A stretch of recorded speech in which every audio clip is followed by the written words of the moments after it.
slightly in advance. I'll explain what the hell's going on here in a minute. Let's get our little clickety-clack opening logo out of the way. Typewriters and logo screen and analog clocks, ancient devices that spin and whir and clickety-clack. Tortuk and WordPress.com, troubles in paradise. That is the show. Last week was a delightful fiasco. The opening logo hit, and by the time I got down to the remainder of the show, there's nothing, and there was just a big R on the screen. There was no audio or anything, so there was a half hour of dead air. Posted for about a half hour, and so I just deleted that video completely. I kept all the information, so hopefully we're going to do it this week. And I did all the best luck. I put on a Christmas tie, and I put a Christmas nutcracker, Mr. Fierce nutcracker, up in the corner. We also have the books, which we can see out there. I've figured out how to point a little better. It's like Cinerama, the 3 screens where you can't actually point to what you're wanting to point to. You have to point to where the camera will look like you're pointing to. So anyway, there we go. And I don't know whether or not there's anybody in the live stream here or not. I haven't seen any comments pop up yet. I set the show up to start at 7 o'clock this time, and preset as an event, and hopefully we'll be able to actually see the live chat competition. I'm going to type a message in here. Is anybody there? And we will proceed accordingly. Anyway, it is seemingly pointing up at least the chat element, so if we find out anybody is on that, that'll be good, because the last couple of weeks I haven't been able to see who the hell's been watching the show. Anyway, we will start off right off the bat, because we can never be sure about how well Restream is going to work. I'm going to thank the patrons to the project. Our colleagues level, Henro, Colton, Eric Rowley, Suris, Zeshi. Our researcher level, Travis Adams, Ian Chen, Convertney, Stephen Early, Eat Meal, James Fitzwater, History Minor, Ralph McFadden, Pologia, Benjamin Simpson, Speed of Sound. Our assistant researchers, Doranku, Totas Real, Christopher Johnson, friends, Daniel, Steve Bauman, Marigil Beddoes, Insects Are Cool, Devin Miranda Reeves, Morton Nielsen, Paul the Skeptics, Puffaluppagus, Bo Holbo, Rasmussen, Alex Stone, and Paul Williams, and our legacy patrons, Jen, Jody, Mike, John, Keith, Andrew, Dyer, Yuli, Mona, Brad, Daniel, Nanya, Staggle, Sun Sky Stone, Ugly German Goose, Everett Sanson, Sir Weisbaum. Hi, Speed of Sound Gravity. Hi, Mike. I can see you there. Yay. So apparently, setting up an event is necessary to get everything running smoothly to be able to actually see the live chat and stuff. So live and learn. Yeah, old dog, new tricks. And so we'll get the critical information out of the way right off the bat, just in case Restream has a conniption fit. As usual, we are going through Replacing Darwin, Nathaniel Jeanson's attempt to show that human and other organisms have only been around for 6,000 years. Wink, wink, nudge, nudge. And he'll be dealing with this chapter here. Chapter 4 is on biogeography.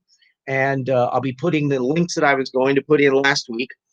He makes the mistake of bringing up the Galapagos, which of course figures so prominently in the exciting world of Charles Darwin. And this time he mentioned that there were 4 species of rodents, and of course the giant tortoises that float, would seem to challenge the rules of migration inferred from other islands. And he offers zip in the way of technical documentation for that. Everything in this chapter is just linkages to like Encyclopedia Britannica and state websites to say how big the state is and how far they are from somewhere. None of it's technical literature, which is highly suspicious. As it turns out, later in the chapter, he springs his creationist buddies on this subject. But of course, they didn't offer a biogeographical argument either, but that'll be a couple weeks down the road. Anyway, the rodents have a delightful evolutionary and dispersal history. And although this dates from after Jeanson's 2017 book, there's a wonderful paper by Castanedo Rico from 2019 that goes into grisly detail for the rats and their connections to the mainland and when they came in various several ways of dispersal events and all that kind of stuff. All that information would have needed to have been assessed by any creationist. Hi, Beach. RJ with, yes, I decided to go a little formal here. I'm missing a button on the top of the shirt anyway, and rather than seeing the t-shirt, I thought, hey, let's go formal and fancy for the holiday seasons. I put, the nutcracker up, and I have Christmas decorations and stuff that I put up as well, and which I felt emboldened to do that this year because of the way the election turned out nice rather than Grinch. So that got me enthusiastic. Anyway, part two of the show, which again I will presage here, just in case we lose our signal, has to do with creationist Paul Garner and geology and some very recent creationist papers, including stuff appearing in a regular science journal. And they related to the Lance Formation of Wyoming. And so I'll be putting a link up once the show posts to the answersingenesis.org, the Dinosaurs Puzzle Mud Bones post, which basically channels a bunch of creationist presentations that were done at a regular geology conference. That is common procedure. Most of the creationist geologists belong to the regular geological societies, and as such, they can present their creationist work in presentations there. And what it ends up with is just an abstract of it, which is usually about a page worth of information that puts them in the door. By and large, though, these papers that they put up at the geology conferences, they tend not to post for you to see. And in part, it's often because it's not actually really going into great detail on the creationism stuff, but we can't tell because they don't put up the full text. It's almost invariable that when you just see abstract, that's what's going on in here. Anyway, Garner sprinted past the normal explanation of the Lance Formation of Wyoming. Quote, so how did this bone bed form? Many geologists who are not young Earth creationists believe that dinosaur bone beds built up over long periods as migrating herds tried to cross major rivers, unquote. And Garner cited exactly one source, a 2007 book on bone beds, which I was able to obtain around the corner, but unfortunately is not open access. Hi, Vesta. Another person in the live chat. Oh, it's nice to get live chat again where I can see who's on the show, watching and all that.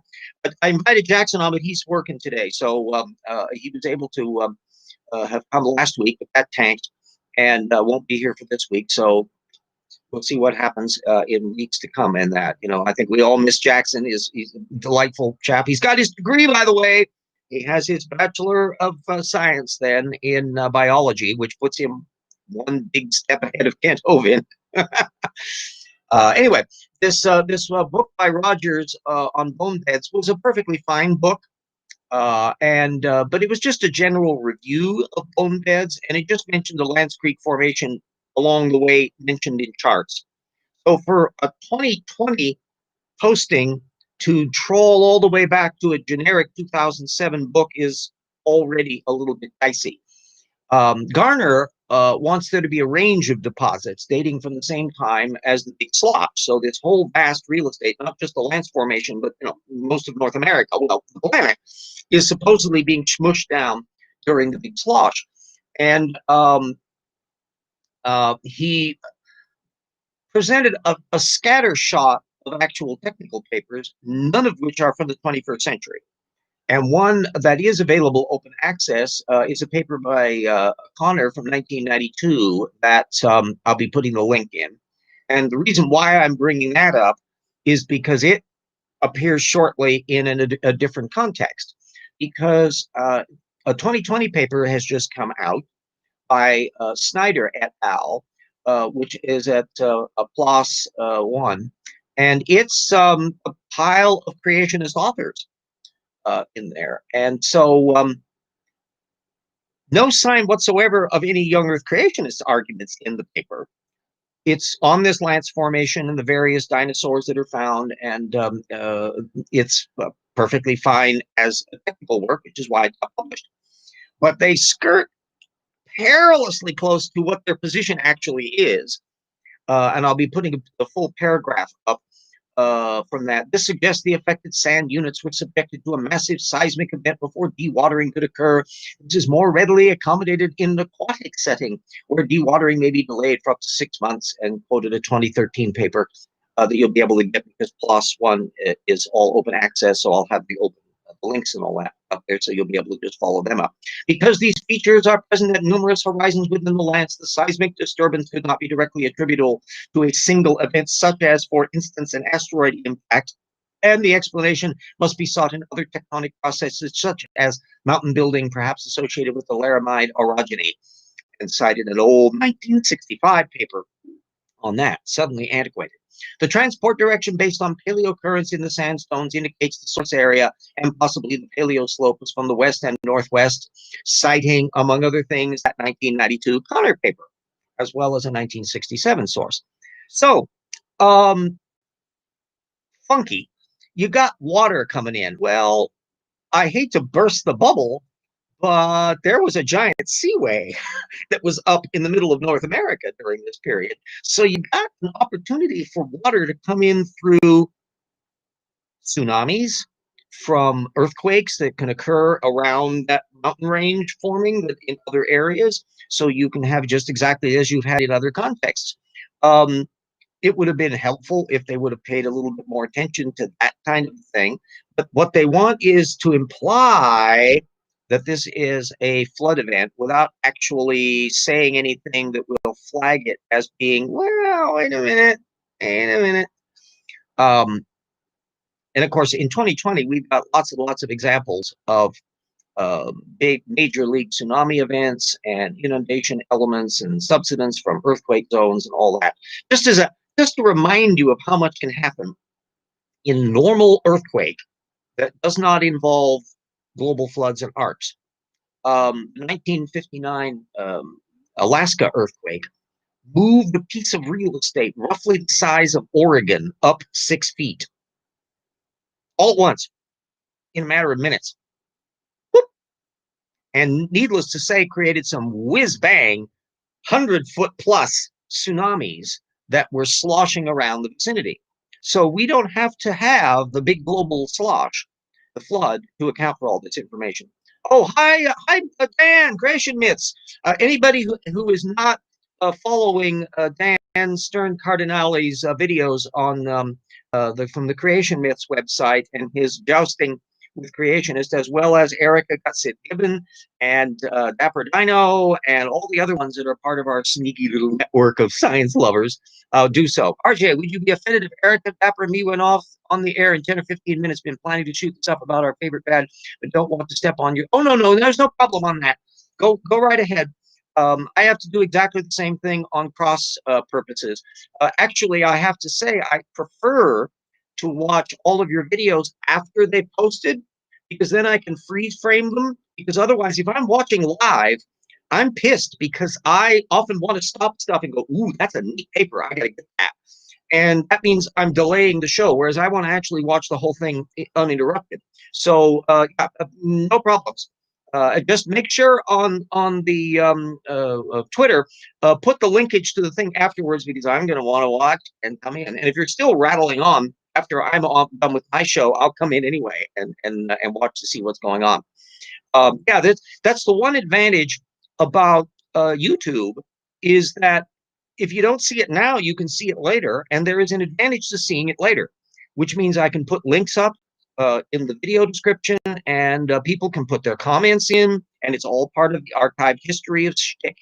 But yeah, on virtually everything that I have seen from Dan and Erica in particular, I have to watch that freeze frameable to where I can go, ooh, shit, that's neat. And the same thing actually for watching creationist videos, because it's often just, yeah, yada, yada, yada, yada. Oh, ooh, wait a minute, you put that up? Oh, shit. And I can freeze frame it and start looking up what that is. There's going to be some examples I'll be bringing up later on where Salvador Cordova made the terrible mistake of bringing up stuff. And the same thing with Raw Matt and others that have, no, IPP, I think, LPP, logical, possible, probable, has done some sticky stuff too. that you go, wait a minute, you brought that up, including a thing that I'll be discussing probably in March, because I put the little cutie stuff as a cue down the road. Oh, hi, Ian Chan. Thank you for being a patron of the program. Yes, all the love to. It's nice that this time I'm able to actually see everybody in the live chat, which I wasn't able to for the last couple of weeks. That was just driving me nuts, and I had to obliterate last week's show completely because it just failed. All it was a big R after the opening credit thing that I put up, and it hung on until I ended the show. And when I checked up on it, there was no audio, absolutely nothing. I would have been okay. I would have left it up if the audio had cleared, even if there was just a stupid R on the screen, but there had been the actual words coming out of my mouth and just treat it like a podcast. I would have gone ahead and put all the blurbs in it, but it was just dead air, nothing, absolutely nothing. So we just had to get rid of all that. And I'm wearing a fancy tie in honor of the holidays and the fact that I have a dead button up there on the top, and we put our little Santa Claus up there. And also remember, whoops, there we go. Books, Evolution Slam Dunk, The Rocks Were There, Paralogs of Phileas Fogg. It's still enough for you to get your fast stocking stuffers, although The Rocks Were There is damn thick. So you need a pretty good sized stocking to cram that little puppy in there. The other books are a little bit more manageable. But so you got science, you got fiction, and all that. I'm just plowing along on chapter 31-ish of the second Paralogs novel. They are down in the mysterious Lake Fundudzi in South Africa in the 1870s, and the deadly Helios airship armed with its solar cannon. And so there's a teaser blurb on that. Anyway, I've been having a delightful time on all of that stuff because when I'm working on all of the tip-related work for Volume 2 of The Rocks Were There and all of the research I do for Evolution Hour and all the rest, as well as jousting with creationists and others on social media, then my brain can also relax and escape to the history, mystery, science fiction stuff that I do in the paralog stories. So there we go. Oh, hello, Titan. Titan Uranus. Oh, gee whiz. Young kids will just always enjoy that name. They should have called it the Georgian planet, and or Herschel. That would have eliminated all that stuff. But no, they had to call it after that damn god. Oh well, what can hell can you do? Anyway, so some of them will be Dan and others will be skedaddling because they're going to be starting up their talk about their science. So they didn't want to step on my toes, but no problem on that. Anyway, all of this stuff then about the geology and biogeography that Jeanson is screwing up on. Jeanson makes no attempt, as far as I can see anywhere in his book. Ding, ding, ding, ding. Do not buy this unless you absolutely would have to buy my books first. That he's putting up maps occasionally of the real estate. Let me show you what that would be as an example of where we are. It's just this kind of stuff here. Common, everyday, real live, existing, current world stuff that he gets off the internet. You think if you believe in a global flood that took place only 4,500 years ago, that radically obliterated the living organisms on the planet, that rearranged where pieces of land were, and that you would be really anxious to assemble a rigorous and clear presentation of what the hell you think happens. And that's why I enjoy putting up the technical papers that are open access that relate to these issues, because when you look at the nothing that you get from Sanford and Jeanson and the various other creationists in this area, and by the way, even though his book isn't one that you can just pick up for nothing, the technical papers they write on the creationist journals are available free. So you can find what their positions are at Answers in Genesis, Creation Ministries International, Institute for Creation Research, all that stuff. The vast majority of the creationist material and most of the stuff that's been at the creationist conferences for the last 25 years is available, open access someplace or other. They're archived. So you can find out what their arguments are. And then you can read the regular science papers and go, whoa, the science technical work is really more detailed. They're going into much larger array of specifics of paying attention to all the animals and paying attention to their biological history and what's going on in the mainlands and what the geological history and all that is. In future weeks, I'll be putting up more material on the geology of the Galapagos, for example. That's just juicy material.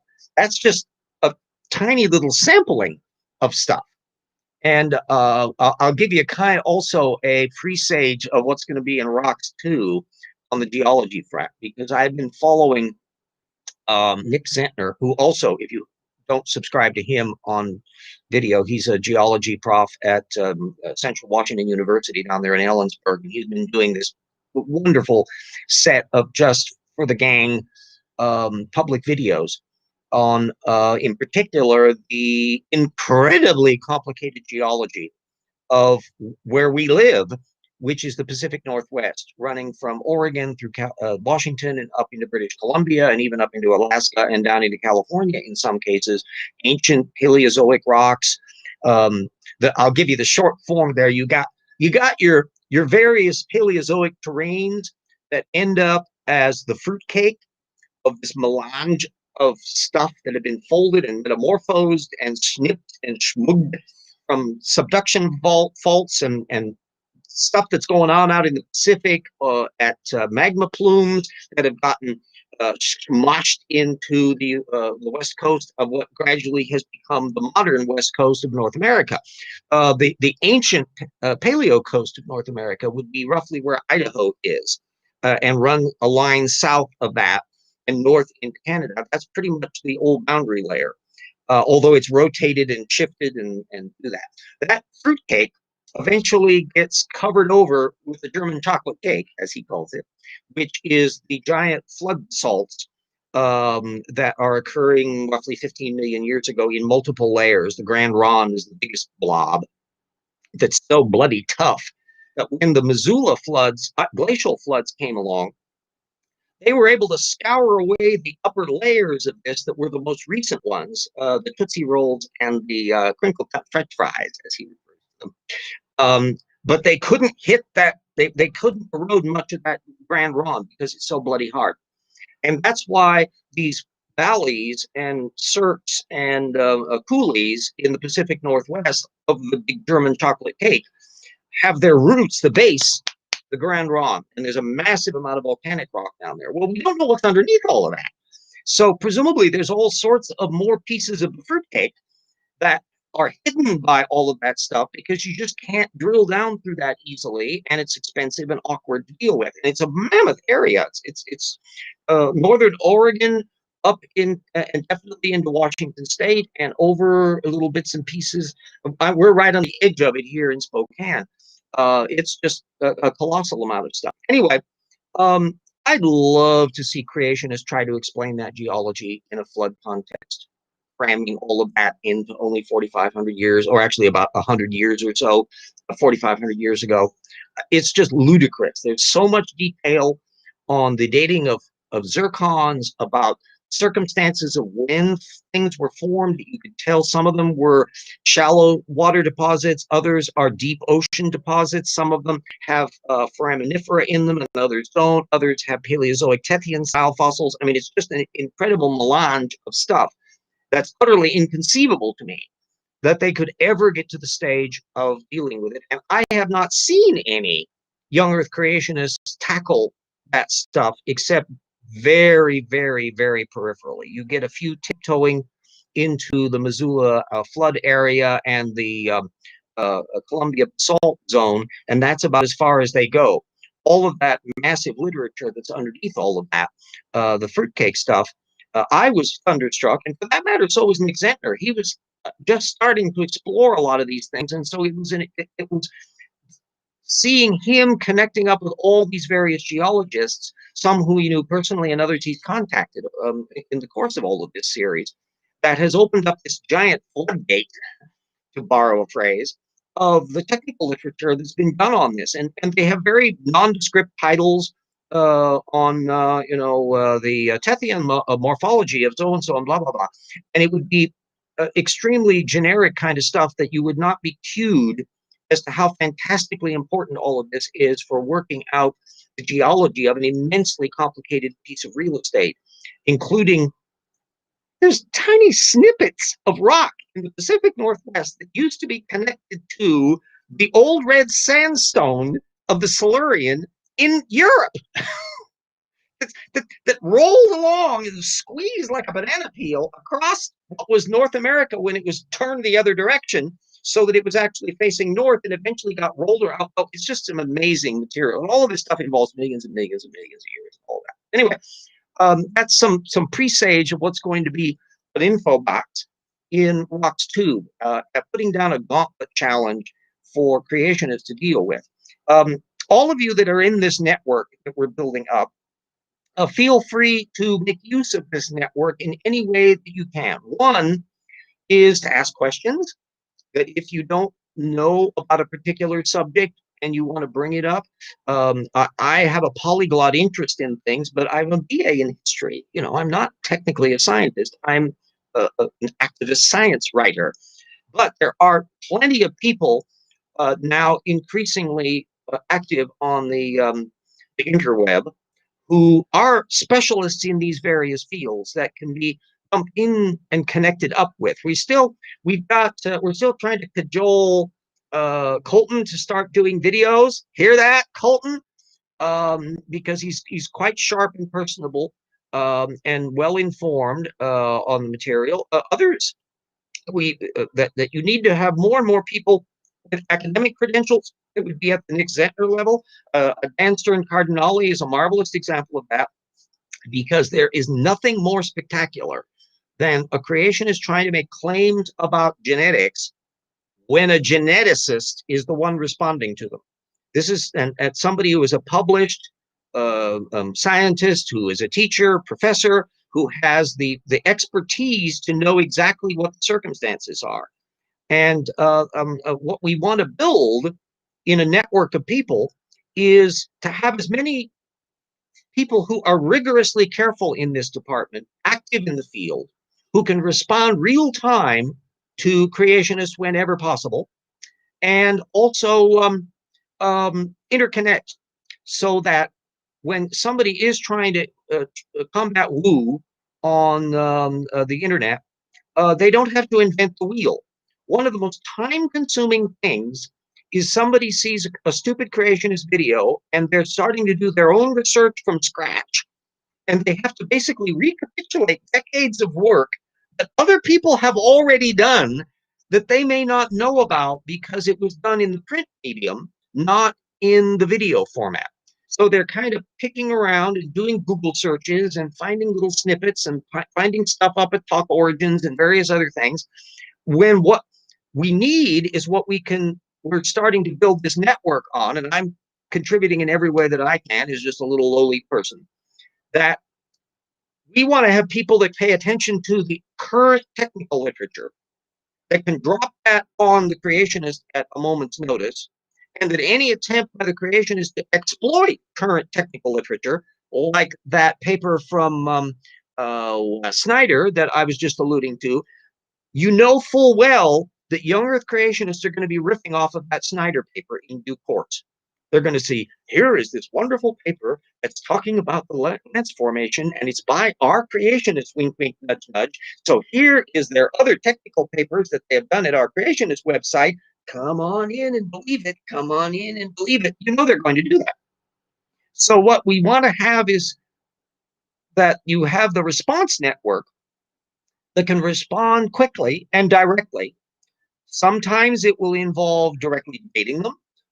Dan has debated a creationist. Erica have debated creationists. Others, Dapper Dino has taken, because he's got his dinosaur interests. I've taken on dinosaurs. I'm always wanting to discuss the rhapsids with creationists, but they don't seem to want to do that. In fact, I have this terrible problem. Once I debate somebody, they never seem to want to debate with me again. I can't figure out what that is. I mean, I'm an arrogant bastard. I know that. I'm not nearly as charming as Erica. She's a sweet pig, but also extremely formidable. Erica has her knowledge about primates. You've got Dan on genetics. You've got our friend Colton on geology. We'd love to see some people that can connect up on cosmology. There are various people that have done internet posts that are helpful in this respect, but there's also the technical side of it. And another point, which I do in my own postings, and I hope everybody urges everybody else to do, it's not that you need to have a gigantic mass of technical literature, although there's nothing wrong with that, but make sure it's all open access. Don't just go to abstracts in that bit because you can't follow up on those easily. Pick your ammunition carefully so that you're putting up the thing that is really important to see, and it's open access so anybody can see the whole thing and run with it. And if you're alluding to technical papers in that, put the damn link in the video description after the fact so that everyone can go at it, so they don't have to hunt around for it. Even Nick Zentner doesn't put links up in his videos, even though that he shows the papers and all that kind of stuff. He's from an older period that is not quite as up to speed on the linkages and all that kind of stuff. And I'm slightly ahead of that. So I'm at least able to get to that level. The ones who are really super cool and much more sophisticated in embedding crap, they might even put things where you could put the links directly up on the screen, and you can do that in video context. I'm not at that level, but if you can do that, do it. So everybody that gets involved with this, play to your strengths, play to your capacity to educate and explain clearly. Always be willing to explain clearly. Don't be terrified of presenting a piece of jargon in your discussion. But that's why conversations can be so useful, where in the conversation they can say, oh, you just use a fancy term. What does that mean? Well, you should be able to explain what it means. And what you find with an awful lot of creationists is, and to some extent you find some defenders of evolution and other science topics that may make the same mistake, is they've copied the jargon, but they don't necessarily understand what it means, and they can't apply it to other things. And so when, for example, Dan or partner Jackson have interactions with creationists and they start spewing the jargon, and then you ask them a targeted question to apply that knowledge to something outside of what they have been copying in the creationist venue, they're up the creek because they don't actually know what it means. It's just a piece of jargon. And so that's the other issue, is that always understand what it is that you're presenting. I'm a mouthy old guy, but I understand what it is I'm mouthing about. I don't venture into areas. And if Erica does exactly the same thing, that if you don't understand a subject, you say so and say, this is not my area. I know it as this. My understanding of it is so, based on such and so, and be willing to defend that with whatever sources you relied on.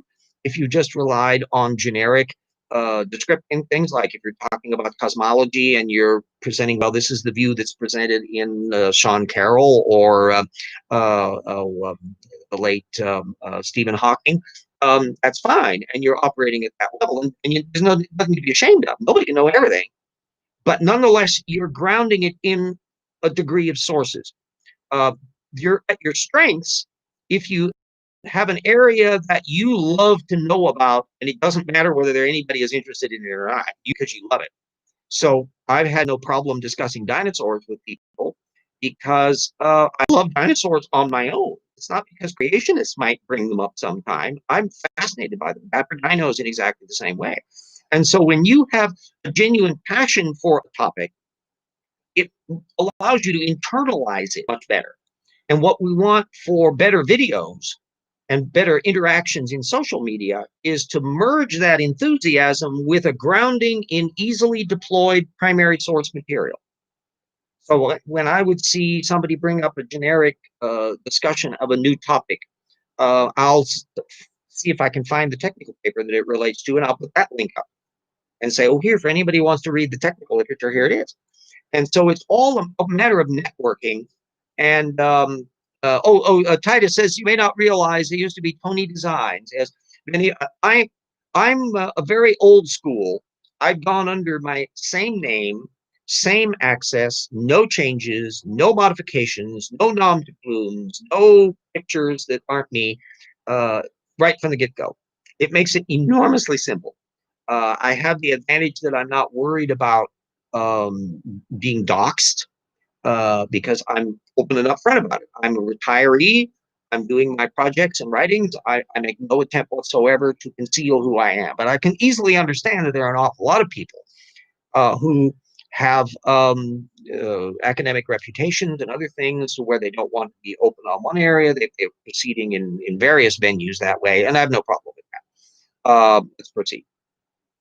So the common thread of all of the work that I've been doing here is the one that I want to get everybody on board of find things that you are really interested in and stand up for what's true. Um, be witty as much as possible. Um, Never assume things about the people you're dealing with. Let them ask questions of them, find out. So, for example, when I encounter an anti-evolutionist online, I I only know that they're grumping about Darwin, and that doesn't necessarily specify where they are. So this is when we get back to the dreaded source methods. I need to have a graphic that I could put up for that. Source methods, which is where are they getting their information from? Always remember there are three layers of analysis. The upper layer is the philosophy, God or matter, materialism, and methodological naturalism. Those are all higher level philosophy issues about the big picture nature of things. Then there's the big data floor. Underneath that, that's all the actual physical work, the observations that you will have on geology, paleontology, history, doesn't matter what discipline. They're the data points. And then underneath that is the basement that gets avoided, which is source methods. Which sources are you relying on for your data points? How much are you depending on the interpretation of the data points by somebody else secondarily, rather than because you came upon the data point yourself? Can you account for the data points within your model? Have you worked out your model? Do you actually have any idea of what's going on at all? And when you start asking those source methods questions, particularly in debate, is the one area that I've been most pissed off when I'm watching a debate that just is dueling ideologies. The creationist says the evolutionist is crap, and the evolutionist says the creationist is crap, and they bounce generics back and forth. And once in a while, might tiptoe down to discuss an actual data point, but never once are they talking about where they're getting their source base from. So with me, I want to know, are they reading books? Are they getting these from online posts? Are they getting them from videos? When you're bumping into somebody like a Kent Hovind groupie, odds are they're watching his videos.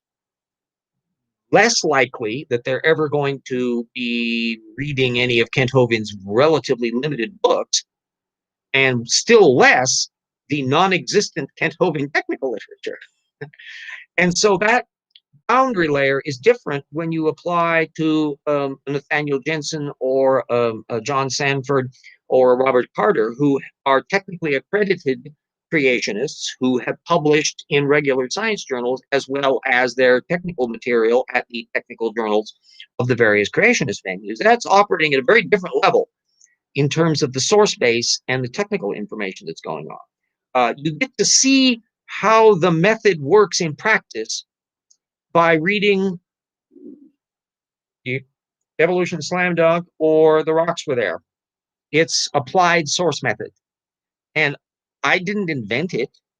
I'm just trying to crystallize in people's thoughts how to do it more overtly and more consistently.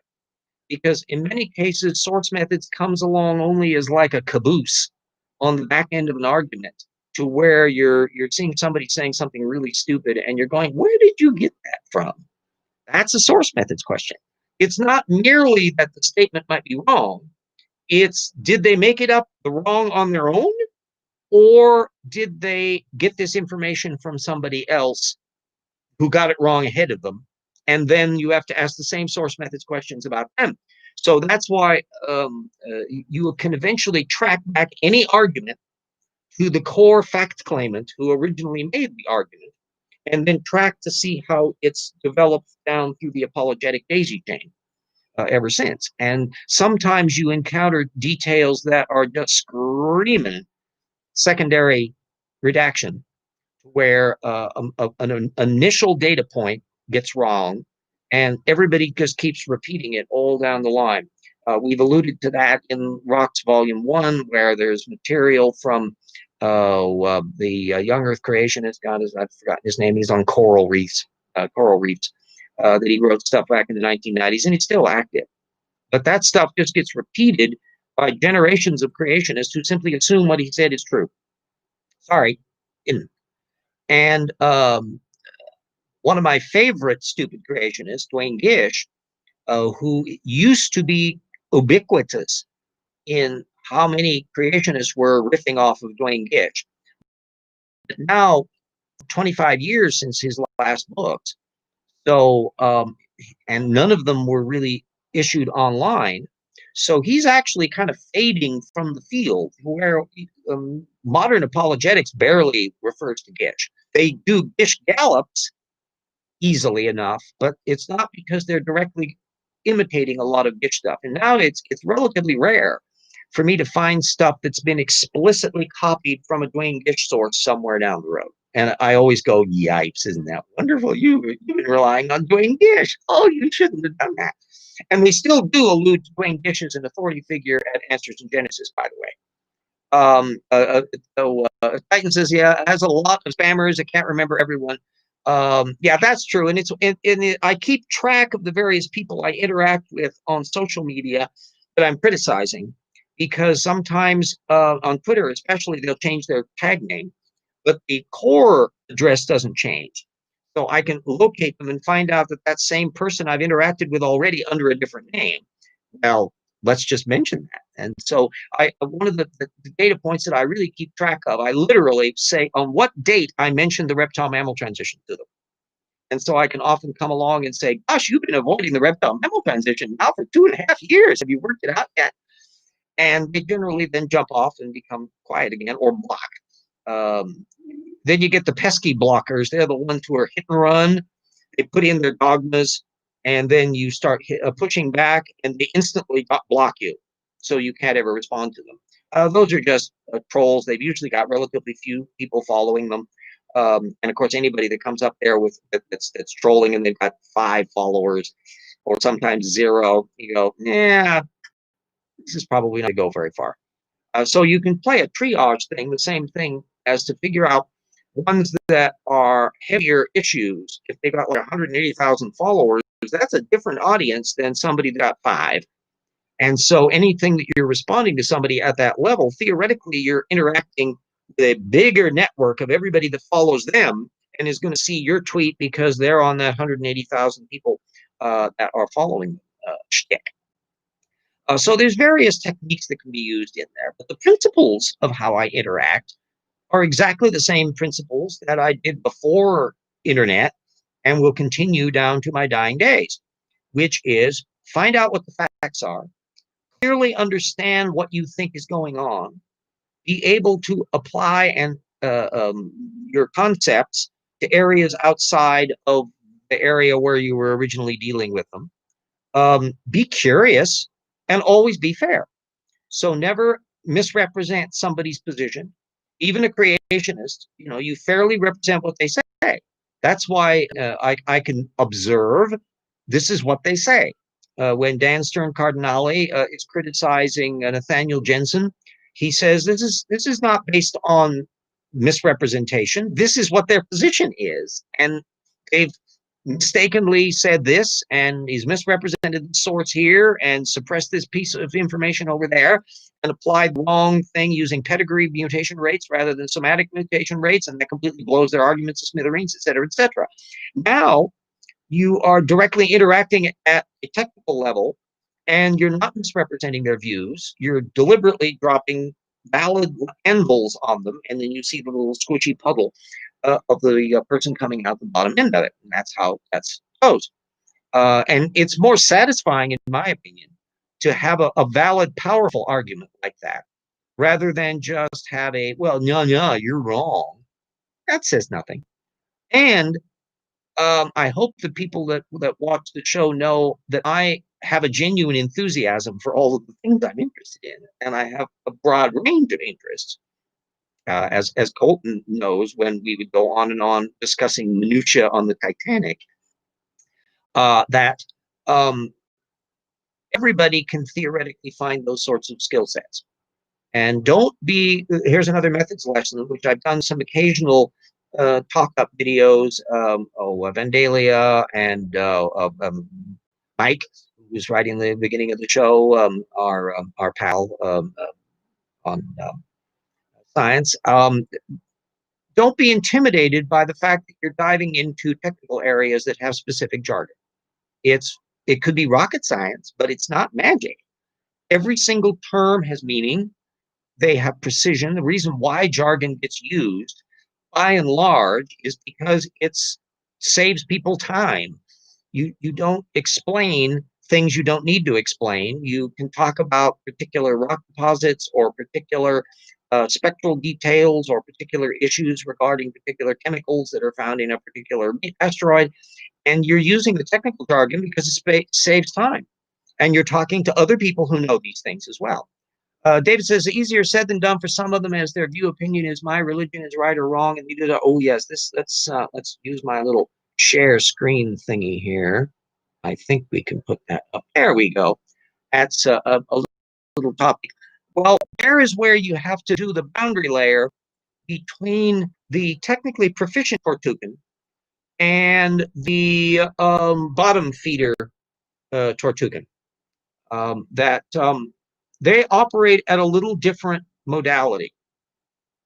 That if you're dealing with a technical type, Dwayne Gish would fall into that category, and a lot of the ones that are, for that matter, Nathaniel Jeanson, they're talking very specific biology and details and genetics and technical material. And even though they have an intractable religious dogma, that's not the defense they're using.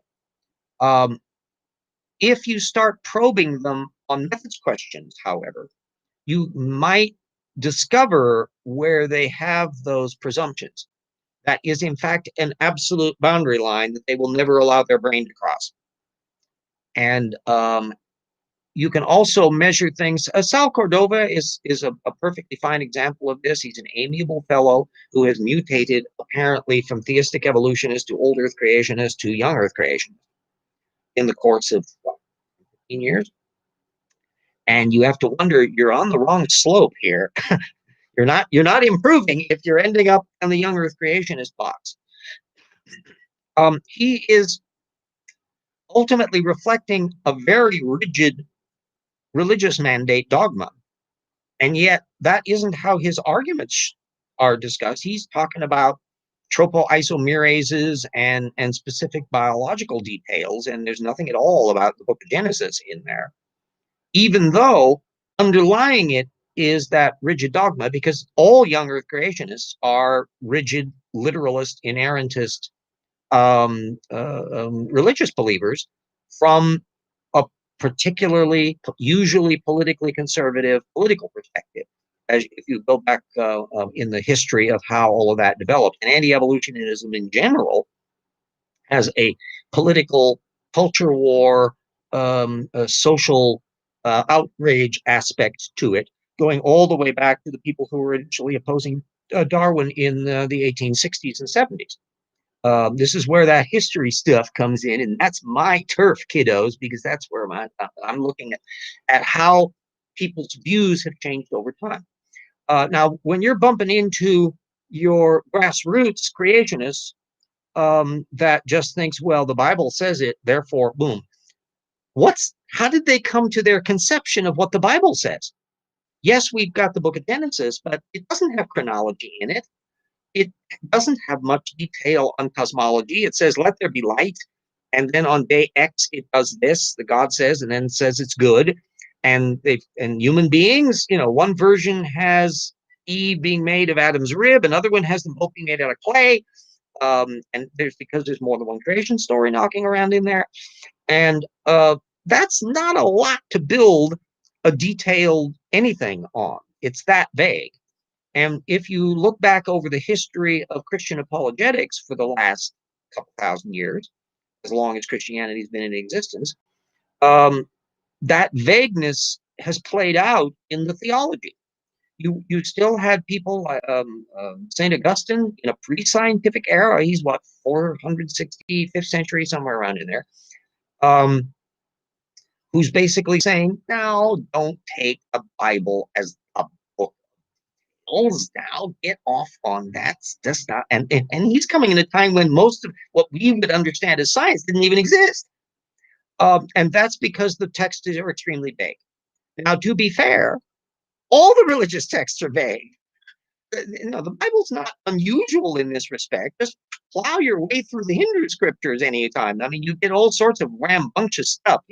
Gods flying around in sky chariots and billions of years happen and blah, blah, blah, and all sorts of amazing stuff happens. And same is true for virtually any scripture that writes stuff down in any detail at all. The Quran is not a detail-y sort of thing. That, of course, is a different dynamic because it's effectively the fan fiction of a single person over a particularly narrow time frame. In that respect, it's a counterpart of the Book of Mormon, which, even though it purports to be by lots of different writers over various times, is all done by Joseph Smith. Let's accept that. But the Bible is actually accumulated by a lot of different writers and edited and modified over times, and we don't have a good trail as to exactly who was doing the editing and when and what the original documents were. And so that's why biblical theological work on the scholarship of the origins of the text is radically more complicated than some other religions where we don't even have a sense of how many hands were in the pie, because Hinduism comes back with such a long, vague tradition that we don't really know a lot about where that's coming out. It's a little better case when we're dealing with Buddhism because that's more in recent times. And in fact, there's a whole bunch of religious figures that are popping up in roughly the 600 BC time frame, by which time there are literate societies, but not everybody is literate in them, that produced a whole bunch of different philosophical traditions, including Confucianism. And we probably have a clearer impression of what's going on with Confucianism, which is a philosophical system rather than a religion, because the Chinese had a level of literacy and paper making and book writing and book production that gives more paper trail on a lot of these things than we can find with a lot of other religions. I'm not entirely clear on some of the issues regarding Zoroastrianism and how much of that has murky origins. That's also appearing during the same period. And David said, much of religious texts seem more a poor attempt at poetry due to a lack of overall literacy. It's a mixed bag. If you think of religions as a procedure to make sense out of the world and to give a narrative that explains what you think happened, you have two big things to deal with. What do you think happens in regards to your own culture and how should you behave? So most religions start dealing with moral prescriptions at some point, like don't take a rock and hit it over your neighbor. That's like wrong, okay? Unless, of course, they're the wrong kind of neighbor and you need their land, in which case, maybe keep a collection of rocks handy just in case. That's a lot of it. Then there's the big cosmological questions. Like they can see twinkly lights up in the sky. They see these lights that move. They see the big ones like the sun and the moon. They see, woo, what was that? A comet. Wow, that's wacky. And they have volcanic eruptions and occasional tidal waves and plagues of locusts and fires, forest fires, and all sorts of stuff are going on in the natural world. Well, how come all of that? And are there any magic spirits involved? And magic spirits tend to involve fundamental issues. Rocks. Why are there mountains? Well, that's got to be a God thing, right? I mean, we can't make rock mountains. That's got to be something. In fact, the neater the rock mountain, that's a sacred mountain. So not every little hill is going to be sacred, but boy, that big slab of rock up there, there got to be a God up there. And then you've got phenomena that are odd. People who don't live in places where there's ice. hear tales of things involving ice. People who aren't seafarers but encountering stories from seafarers, you know, these big things swimming around in the water. And so things formulate. And if you think of religion as fan fiction, you get various fan fictions, some of which is more poetic and better written than others. There are parts of the Bible that and other texts that are remarkable and have poetic insight, and other parts where, like, I mean, listing off the penises and circumcisions and all that stuff. I mean, yeah, I think they could have edited that out, you know? So it depends on the work. And if you have, um, all you have to imagine is that some of the people that were involved in writing religious documents were like the ones that write the instruction manual for your cell phone. And some of them are like Stephen King or Charles Dickens or somebody that's got a talent for doing stuff that's neat. And you have a range of that. And so most religions have a spectrum of stuff that's written by the manual writer, or worse, the guy that's trying to edit the previous manuals and come up with something good, and then they decide which they put in and which way they out. A Titan as the world has to be older than 6,000 years for mountains. Oh, and a whole bunch else. That there are certain kinds of crystals that will only form over like a short period of time, short period as in like 100,000 years. And so the physical structure of the crystal absolutely precludes them, unless your God is just littering rock deposits with stuff to look old, in which case, you know, what a cheat. And that gets back to the omphalos. I'll type that as a word to Google. Omphalos. Let's see. Omphalos. I think I'm spelling it correctly. The omphalos argument, the navel argument. Did Adam have a navel? Since he was created out of thin air or clay, depending upon how you want to look at it, there would have been no umbilical cord because he was never in a mother's womb as a fetus, and there would have been no sex creating that to do the genome. And so, would Adam have a navel or not? And so, David H. Didn't mean for a comment to be that deep or philosophical. It's just like some of them wanted to be poetic and not trying for meaning. Oh, you have to be very careful because some of these light comments actually are touching upon issues that are really serious. So don't shy away from that. The idea that, well, some of them are just being light poetry, some of them are trying to make a joke, some of them might be when you look at somebody like L. Ron Hubbard inventing Scientology as a religion out of his failed stupid Dianetics book, there's greed involved. We have to assume some measure of things that have gone on in religions past are just at the L. Ron Hubbard level of just cheating for money and bullshitting for money. That must have happened occasionally and did certainly happen in the infightings that occur in various religious structures. If you hard to look through the history of the popes and the anti-popes and not see a few L. Ron Hubbards floating around in there. Oh, Titan. Oh, you scamp. Why did Adam have tingly bits before God made Eve? There we go. But of course, if we want to be technical about it, tingly bits are not discussed in Genesis. So that means that you can theoretically interpolate whatever you like. And that's what happens with how religions evolve over time. That there's a book, I think Unweaving the Rainbow, maybe, or maybe it's one of the other ones. Anyway, by Daniel Dennett. I forgot the name of the title. I could probably look it up because I got. Let me bounce over because I've got my bibliography over on the other computer here. So let me take a look at Daniel Dennett down in here. Blah, blah, blah, blah, blah. The one advantage of doing this on a different platform than the laptop is that I can actually see these things. Breaking the Spell, yes. A 2006 book, Breaking the Spell, Religion is a Natural Phenomenon. Dennett is a prickly and at times exasperatingly clever person who I don't agree with everything he says at every time. However, he's enormously thoughtful. And he's a philosopher, not a scientist. At any rate, his position that I think gets a lot right is that religions start out as interactions about how to get things that you want. So we need rain for our crops, okay? So who's the rain god, and what do we do to get on the rain god's good side? Does he need like virgin ducks killed, or do we need an actual virgin human, or do we need to build a big monument to them? And do we have to dance around and do this periodically? What exactly do we do?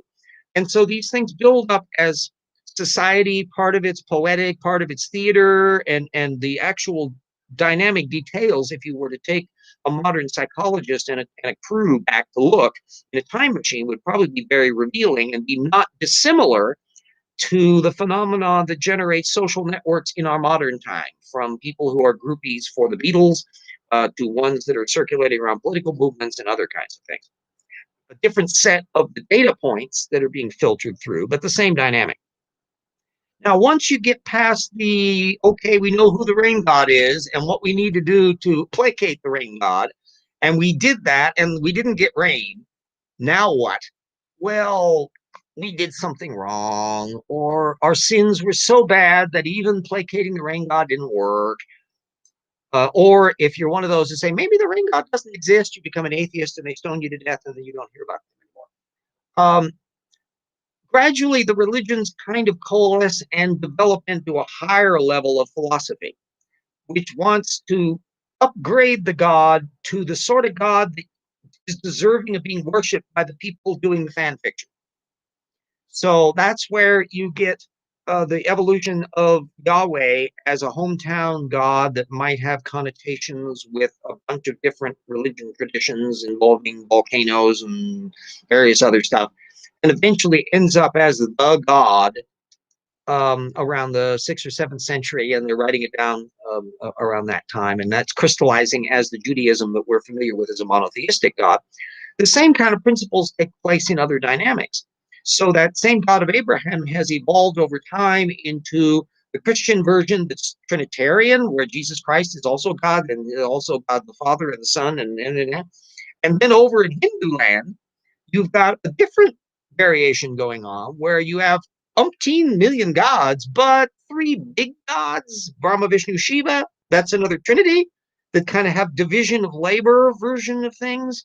There's the notion of intercessory prayer and the idea that God is too big, we are unworthy. So we need kind of a saint or the Virgin Mary or somebody that's kind of down the hierarchy that can kind of open the religion door for us and say, hey, can you send a message to the big G upstairs? I know it's terrible. He's, bright and we can't even get near him, but you're on our side. You'll listen. Okay, Eric, you take the message. And you find exactly that phenomenon going on in the formation of the saint cults. And you find that with Shia Islam that evolved after the original, very more Protestant style, rigid Sunni Muslims. That's the original format. So all of those intercessory prayers and saint kind of intermediaries didn't exist in original Islam, but developed later. The opposite of what happened in Christianity, that starts out with a pile up of intercessory hierarchy that's basically laminating the Roman political system onto the religion. And then later on, the Protestants come along and go, well, let's get rid of that shit and trim it down to the Protestant format, the opposite of what happened in Islam. And I'm not making this stuff up out of thin air. I mean, there's been a lot of people that have written lots of books on the history of religions and all that kind of stuff. Anyway, Bennett's book, I would recommend that as a really wonderful introduction that will at least put some benchmark concepts on the table, and then you can run with it with various versions that you want to deal with it. The Trinity, individuality, God, Jesus, Holy Spirit are powerful, but they're omnipotent when they come together to form Voltron. Yes, I think that deserves it. Yeah, unfortunately, as time progresses, and if we ever start going out into space, you realize that some of the stuff that we have as mythic movies might end up as the cores of religions way down the road, 10,000 years, when people have forgotten what the context of them are, especially if there's been cataclysms and disturbances and the like, where you lose track of a lot of stuff and you're trying to piece everything together. The Mechanical for Leibowitz, let me type that into the, which has never been made into a movie. I think they did a radio show of it once. It's a 1960s novel. I think I'm spelling it I think I need to be LEI, Leibowitz. And it's a very poignant, epic tale about a post-apocalyptic, post-nuclear war world where there's this little Catholic monastery out in the middle of nowhere that goes through times. Part of it's kind of in a medieval period, and then there's another section of the story that's hundreds of years later in a kind of a counterpart of the Renaissance, and then there's another one in the future where they have technology and are having to send rockets out into space and maybe have another nuclear war. And it's an absolutely wonderful story. It would make a really swell movie if David Lean were around doing that. And the polytheist creator Ocean Keltoy came up with Trinity Voltron. Yeah, you could find weird connections like that. All we need to do is to look at how the Book of Mormon has been formed, and some of these weird little space cults and things that pop along. Religions evolve, and human beings have a predilection for having religions. That's why, even though I'm a non-believer, I don't for a moment think that religions are going to go away, not unless you rewire the way brains work. We have far too many dynamic things going on in how we are pattern formers, and we want to see purpose in things, and we want to have our back patted by the God that likes us and that does things in a way that we would like to have. And there are some people that need that psychologically. Probably most people need that in one form or another, and they will find a religion that will suit them, or in some cases, if necessary, make it up on their own and form syncretic new religions. And human beings do that. Live with it. The whole point is whether you have a society that has secular protections to say, no matter how fervently you believe in the God Voltron, you can't dictate that to other people, and you can't persecute that for other people. And that's why I'm a firm believer in a universal, global, secular protection, freedom of conscience kind of thing that is actually religion's best friend, because religions can thrive not because they have the power of the state to enforce them, but because people naturally want to do them, and no one is going to get in their way if they do. But they will never be permitted to do things to other people because the state never will enforce their views. So it's a fine dividing line that goes on there. And so I'm a secularist and a divine methodologist, not divine methodologist. And that's the core thing that would be the take home. Well, it looks like we did a whole show. Let me see if I can't put my rocks video promo up here as well. There we go. And now I can, because we lost technology last time and I wasn't able to put up the commercial. Let me see if I can do that, and we will complete our program and end with a plug for the rocks were there. And there we go. And now we will share that with the commercial. There's no sound on this. All your, let's see. There we go. And good friend Peter from Europe did this nice little promo thing that has a jaunty piece of music behind it. You can find that at Amazon. You can get Shut It Out to You. As you can see, it's a thick book, so it is rather thick to try to put in as a stocking stuffer. But it's about 900 pages, 4,500 so on sources, thoroughly indexed, a lot of useful charts and stuff in there, and data up to date, funny, and we're both immensely proud of it. And packed with facts and references, yes, indeed. So that will be the shameless plug for there. Eventually, there will be one for the additional volume. Jackson and I are enormously proud of the rocks for there. It's all started from a simple thing when he said, "Hey, I'm kind of doing these criticisms of Answers in Genesis books. Would you like to co-author a thing on it?" And it took me like 1/10 of a microsecond to say, "Oh yeah," and the rest is history on there. And I think we make a really delightful team because between the two of us, we have different perspectives on a lot of stuff, and we merge for the whole philosophical thing. Volume 2, we are going to be hitting that with a vengeance, writing that in 2021. And we'll be either out by the end of 2021 or into 2022. And it will probably be as massive as the first one is. There's going to be a pile of stuff on human evolution. There's going to be detailed stuff on the origin of the flood legend, the biblical flood story, and masses of geology there. There's going to be detailed chapters on the origin of tetrapods and vertebrates that goes into all that stuff, because Tiktaalik and that was kind of hinted at along the way. And there's been a lot of new technical literature that comes along. And the human evolution stuff is going to be just deliciously juicy. There's cosmological material on the creationist young Earth cosmology and their dislike for stellar synthesis and all of that kind of stuff. So that chapter is Twinkle, Twinkle, Little Stars. And again, it will be fully indexed, fully referenced. We'll keep the various appendices that we did from the previous thing, which had the chronology stuff and the phylum breaks down and all that kind of stuff on it. And so, yeah, so that's we keep busy here, and we'll continue working on all of that one. And then there will be books on other topics between us that Jackson and I will be working on after the Rocks Were There Volume 2. That there's an awful lot of woo and stupid out there. And one of the principles of source methods is when you have all of this fabulous new information, how the hell do other people not know about this neat stuff?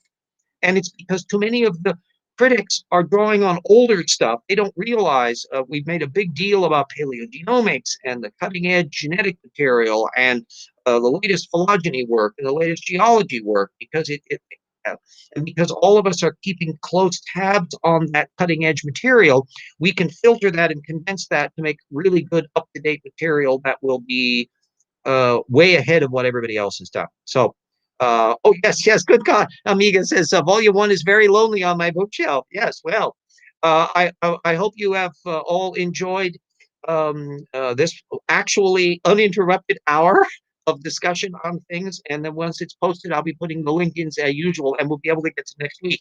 It looks like that the pre-setting up of the show as an event seems to work more correctly than it was before, and that's been partly my screw ups for trying to go directly into the live show without setting it up as an event. But you know, you live and learn. So, any questions in the live chat before I shut off for the night? Oh, C. Brown, Mr. Batman put a serious beating on you. C. Brown, no, he didn't. Mr. Batman is even more of an ignoramus than you are, C. And by all accounts, nothing that has ever been said by Mr. Batman or me in any exchange is going to change any of the facts. I recommend that Mr. Batman write his monograph and persuade the scientists. I recommend you write your monograph and persuade the scientists, which you're not going to be able to do because you don't know anything about it. But go ahead and do that. And when you've done that, then come back. And I put a generic thing where there was a previous time, by the way, on your posting on my videos where I asked you for some particular information and for you to follow up on it, and you would not do that. And I told you I never have you allow a comment on the video again until you do. And you still need to do that. You need to contact the scientists on the carbon dating, radiometric dating issue, and tell them about what your positioning is and persuade them that their position is correct and interact with them directly. And when you've resolved that question, then get back. So anyway, C. Brown, if you think Mr. Batman is smart, that tells so much about you. We're shutting down for the night. We'll see you next week. And there'll be shows that next week. It's just a couple days before Christmas. So then we'll skip over, and then we'll have the things in the New Year's Eve or New Year's Eve, something like that, on the week after that. So anyway, it's going to be fun. Everybody stay safe. This is a perilous time that's come on. Scientists tried to warn everybody not to loosen up, and too many of the states were opposed to masks, or too many of the people, even in states that were paying attention to masks and social distancing, weren't doing that. Idaho is an example, right next door to me, to where they've got surges going on, and it's infecting stuff that's over here in Spokane, which is troublesome. So everybody stay safe. Zoom away for the holidays. Keep this thing because it's all got to be culled down because it's going to be quite a while before there's enough vaccines around to be able to make a big dent on this. And there's an awful lot of people in financial problems and all of that they have to get through the next months and that at all. So this is no time to let up vigilance. So all wonderful. See you all that. C. Brown, James, took a serious beating. You could not talk to how systems coming to existence. Oh, gosh, see, get a new shtick. Bye.